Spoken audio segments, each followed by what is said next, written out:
গেছিলাম জুম্মান নামাজ থেকে বাড়িয়া গেলাম কি মদিনা হোটেলে। তো আমি আর আলতাফ ভাই মিলিয়া তাহলে একটু খানি খাইয়ে খাওয়া দাওয়া একটু বুক লাগছিল। তো আমরা অর্ডার করার কিছুক্ষণ মানে অনেকক্ষণ ওয়েট করাই লিয়েছি, তারপরে লই আইছি বিরিয়ানিটা দিল দিয়া গেছিলো। তারপরে সালাদও লোকে অর্ডার করছি, যেটা আমরা 629 প্রাইস পড়ছে। আর মাটনটা কিন্তু খুব ফ্রেশ আসলো, খুব ভালো আসলো, যেটা মানে আমার তরফ থেকে খুব ভালো লাগছিল। তো খাইয়া একটু টেস্ট করা যাক। খাইয়া টেস্ট করছি কিন্তু অনেক ভালো লাগছে। আমি সাজেস্ট করবো যে এখানে বিরিয়ানি খাইতে পারো।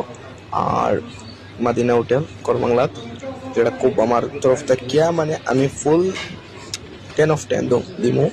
আর ঠিক আছে, কোনো কইও খিতা অবশ্যই ওরা সাপোর্ট করি হালকা পাতলা ভিডিও, যে তাও ভিডিও তো আপলোড করতাম। তো আমরা খানি নিয়ে করতাম আর কি, তার মধ্যে একটু পয়সা নিয়ে করলাম। আর যাই হোক, আজকে উইক অফ আসলো, ছুটি আসলো দুজনেরও। তো আমরা শুক্রবারে ছুটি থেকে তারপর খানিটা শেষ করলাম, শেষ করে বাড়ি অটো বুক করলাম। অটো বুক করার পর অটো হাই করলো, অটো বই গেলাম, হালকা পাতলা একটু কমলা পছন্দ খাইলাম।